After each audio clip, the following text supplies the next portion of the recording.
As a kid, I was very insecure because I was deaf in one ear and I was beat up on the playground in kindergarten and whatever. And that gave me a lot of insecurity that I overcame with grades when I figured out I could get good grades, and that was sort of my payback for the abusers. And so I ended up being really successful, and it was all based on developing sort of the trophies of affluence.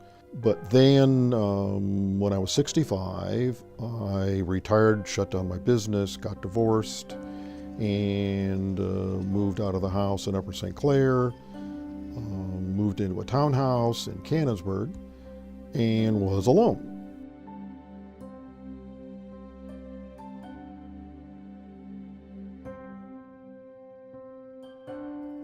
The volunteer coordinator from church called me and said, there's this guy in Homewood that needs help, Eugene Blackwell. So I started to work with Gene, and that evolved to going to House of Manna every Friday night for about 18 months. About 130 people from Westminster came at various times over that 18 months. That led to helping Eugene and Dina Blackwell start a nonprofit.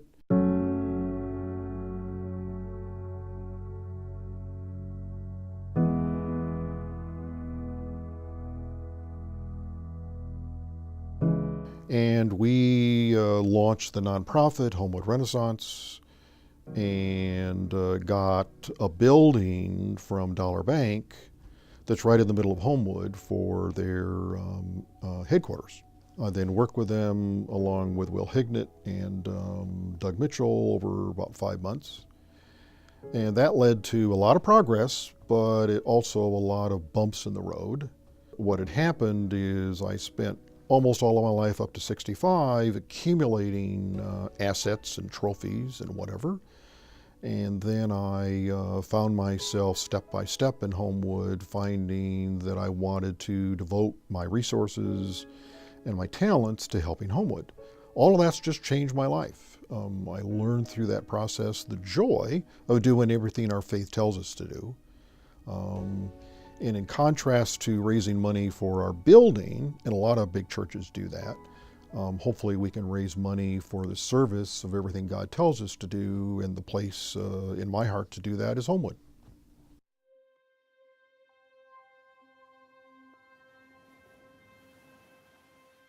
The more trophies I accumulated, be it houses or cars or country clubs, the better I felt about myself.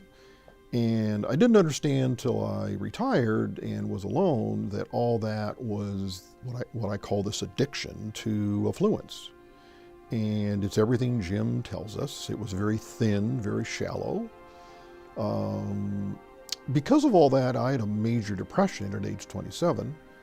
And I learned a lot coming out of that depression about all this. The trouble is I forgot it and got back on the horse, as I describe it, and just kept chasing affluence. It was addictive.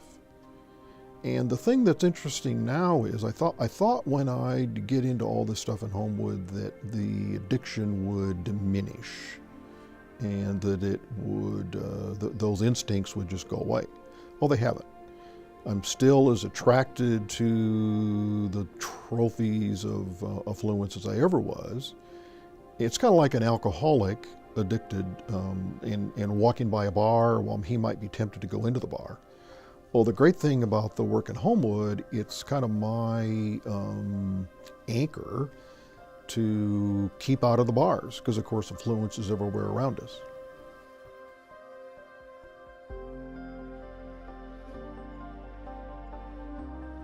I came to ask myself, why am I not angry or frustrated by some of the bumps in the road? And I came to understand this is simply God's plan for my life. And I, over the 7 years, saw what I call God's billboards. And they were simply signs, little, big signs that said, this is God's work. And so all of a sudden I was blessed with this opportunity to do God's work. And it just became really clear to me that that was what was going on.